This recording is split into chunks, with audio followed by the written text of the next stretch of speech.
Assalaamu calaykum.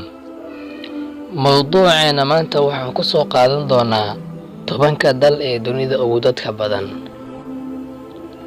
Lambarka ugu horeeya waxaa ku jira dalka Shiinaha. Dalka Shiinaha oo ku yaal qaaradda Aasiya waxaa tirakoobkii ugu dambeeyay lagu sameeyay sanadkii 2012 waxaana la xaqiijiyay in ay ku nool yihiin dalkan 1,347,350,000 oo qof. Kaalinta labaad. Lambarka labaad waxaa ku jira Hindiya. Hindiya oo xuduud la leh dalka Shiinaha waa dalka labaad ee dunida ugu dadka badan waxaana uu ku yaalaa qaaradda Aasiya. Waxaa tirakoobkii ugu dambeeyay lagu sameeyay dalkaasi bishii November sanadkii 2011 waxaana lagu xaqiijiyay in ay ku nool yihiin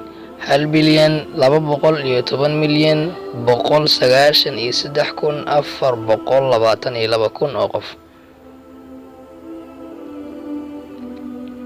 Nambarka saddexaad waxaa ku jira dalka Mareykanka.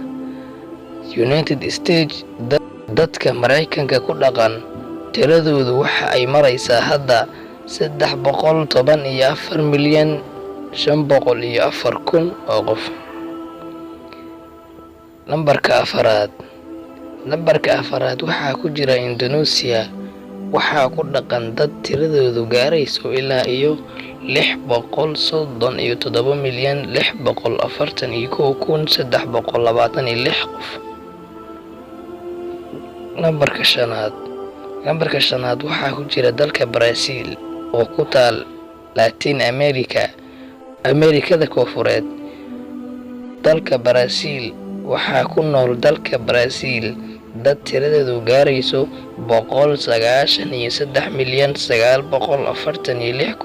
193,946,886 qof.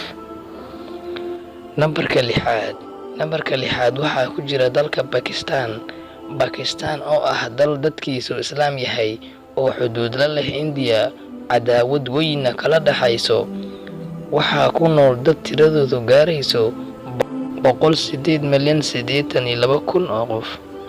Dalka toddobaad waxaa ku jira Nigeria.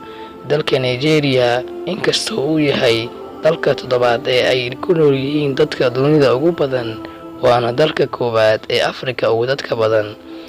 Tirada dalka Nigeria waxay hadda cagacagaynaysaa 166,629,000 oo qof. Nambarka sideedaad waxaa ku jira dalka Bangladesh oo ah dal dadkiisu Muslimiin yihiin. Waxaa ku nool dad tiradoodu gaarayso 152,510 oo qof. Nambarka sagaalaad waxaa ku jira dalka Ruushka. Jamhuuriyadda Xiriirka Raashiyada Russian Federation waxay ku taal waqooyiga Yurub waxaana ku nool dad tiradoodu gaarayso 143,200 oo qof. Nambarka tobanaad waxaa ku jira dalka Japan. Waa dalka tobanaad ee dunida ugu dadka badan waxaana ku dhaqan dad tiradoodu gaarayso 127,502,220 oo qof. Waad ku mahadsantahay daawashada aad daawatay muuqaalkan. Fadlan haddii aad ku cusub tahay channelka, subscribe dheh, gambaleelkana furo si aad u noqoto daawadaha ugu horeeya ee daawada muuqaaladeena. Mahadsanid.